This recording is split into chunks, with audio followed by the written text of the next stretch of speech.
Well, the one guy I want to ask you about as it pertains to baseball, he's on the ballot again in 2023, and he spent a small portion, although a highly productive and influential portion of his career with the Reds, is Scott Rolen. Now, No question. in my opinion, Rolen is a lot like Santo. They were both great leaders, both hit over 300 home runs. Both had over 2,000 hits. Both knocked over, 12, 1,300 runs driven in. Yet, Santo went forever and a day. Rolen's momentum seems to be building and building a little bit more. Is he a Hall of Famer for you? Hands down, without any argument. I don't care what these naysayers would throw at me from a statistical standpoint. I would say I'm not interested in that. I was around him as you were. And I felt privileged to have been around him of all the years that he played with the Philadelphia Phillies, and then finally came to the Cincinnati Reds and the time he spent with his club. There's no doubt in my mind that Scott Rolen is a Hall of Famer. The thing that bothers me is that with the advent of analytics and with more and more people with zero background in baseball, get involved in important positions in Major League Baseball, then now you have the influx of writers who are tuned in the same manner. And what worries me about some of these guys, and you mentioned Rolen, and I think Scott will get in, but there are other players that would have numbers that would be contrary to everything that the analytics people think of. Maybe you don't have enough walks, and all the other numbers that go into their way of thinking as to whether a guy's a good player or not. And I'm afraid that they will judge guys like Rolen, who played back there before the advent of analytics, and keep them. I'm talking the writers now, because there are a lot of writers today already who are big analytics guys. And so I'm afraid they'll judge certain players, whoever they might be, based on their thinking as far as the analytics are concerned, and not cast a vote for them. That worries me a little bit, because they are what they are, those guys. And they may say, well, he played back in 1973 or 4 or 5 or 65 or whatever the case might be, and he didn't do this, he didn't do this, he didn't do this, judging those guys by what he thinks guys who are really good players are doing today from a statistical standpoint. That worries me a little bit. Well, he's on now, he being Rolen. He has moved on to that, whether he's going to find out in a week. There are other guys on there like Todd Helton, Billy Wagner, great closer, Andrew Jones, great player for a long, long time, offensively and defensively. So there's some big names on that ballot. You are in Arizona. I am. And how's it going out Arizona. there? What are you doing?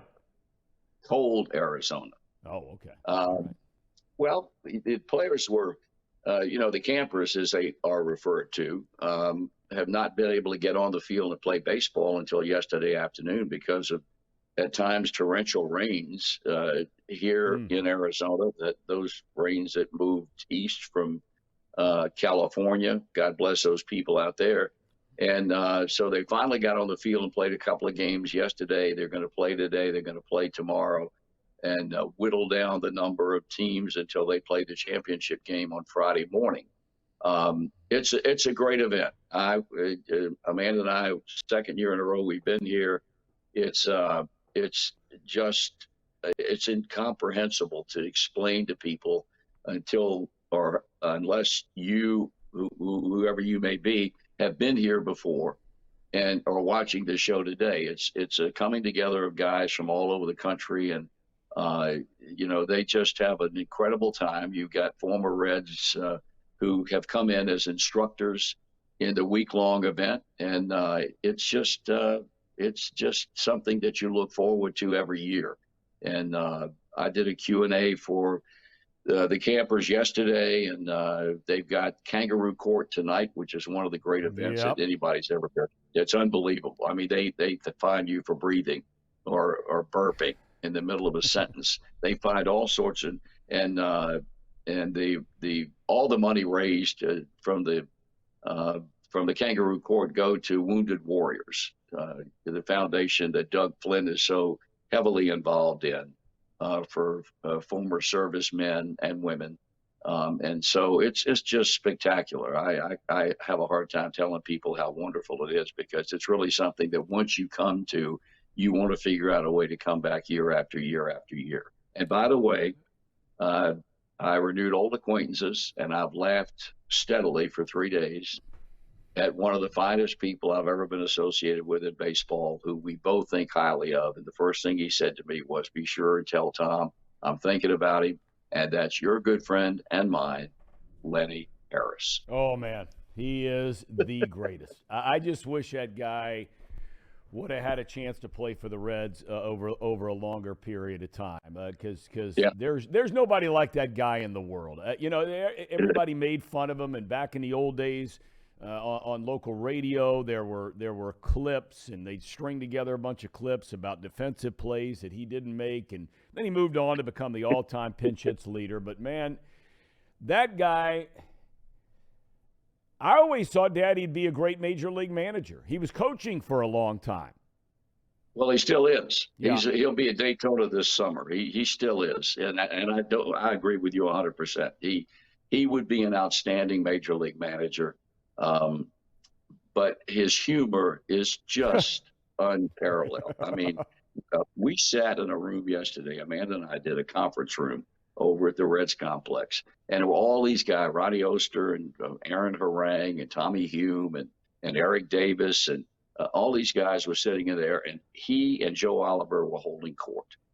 And it was the funniest thing that you've ever heard for a good 35 or 40 minutes, telling stories of playing in the minor leagues. And he's just a joy to be around. And I'm thrilled to death that he's here. I hope he's here every year now that I come, because I love the guy. He's one of my all-time favorite players, and he has a wealth of baseball knowledge that he imparts upon these young guys who are trying to get out of the minor leagues and getting to the big leagues. And but that's the first thing he said to me. He said, "You tell Thom I said hi." I love the guy, and I truly mean it.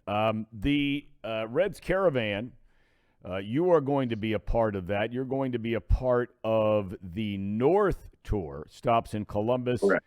Lima, which is always a huge stop, and we talked about the National Museum of the United States Air Force in Dayton, Ohio. You're going to be there the final weekend of January. One thing I want to ask you about, and look, I know everybody has different things going on, but I was saying it when I was working with the team. The one thing I always admired about Brandon Phillips, Jay Bruce, Todd Frazier, and there are others. I don't mean to leave names off that list. But even after they had established themselves as major league players, if not major league stars in all three of their cases, they still made time to go on the Reds Caravan. The team released who was going for this year. And if I'm running the Reds, and look, we know there's a lot going on with the Reds, and we're not getting into all that necessarily, but if there was ever a year where, I'm a player for the team and I know what we're going through as an organization and all that kind of thing, I just feel like it would have been nice to see some guys that are bigger names on this team. They don't have a lot of them, but that are bigger names of this franchise, because it's set up now where you don't have to go out for 3 or 4 days.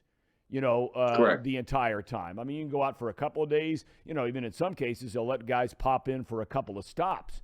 But, no India, no Stevenson. It's not that they have a lot of big names. No Votto. I'm not sure he's ever gone on the tour, going back to even his first or second year. But I just think it would really help the franchise with all they're going through to have some of those bigger name guys. They don't have many of them. I don't disagree with you at all. I can remember back when I came with the club in '74. And when they started it, it was only one bus, and it was going out for, I don't know, a couple of days, but nothing extravagant like they've done it in recent years. It was not unusual to have Pete and have Bench and people like that going out on the Caravan. I just think it's a different breed of player today. I think players feel like that's beneath them. I'm sure they would say, well, that's not true. You know, the club contacted me and I had something already to do. But it's a simple case of knowing when a baseball season ends, that generally speaking, when that caravan is going to be anyway. I mean, normally it's the last week of January, or it's a week too. It's 3 weeks before the Super Bowl. They try to shy away from that, and that's understandable. I have a hard time understanding why certain players on this club that have some notoriety can't spend 2 days going out and connecting with fans. There's so many that want to connect with fans when it's convenient for them, but that's when it stops. If there's any inconvenience on their part, then they say, I'm sorry, but I can't do it. I think it would really help this club. It's unfortunate that they don't have bigger names among the ones that have some notoriety on this club. It's such a young team, but I don't disagree with what you say at all.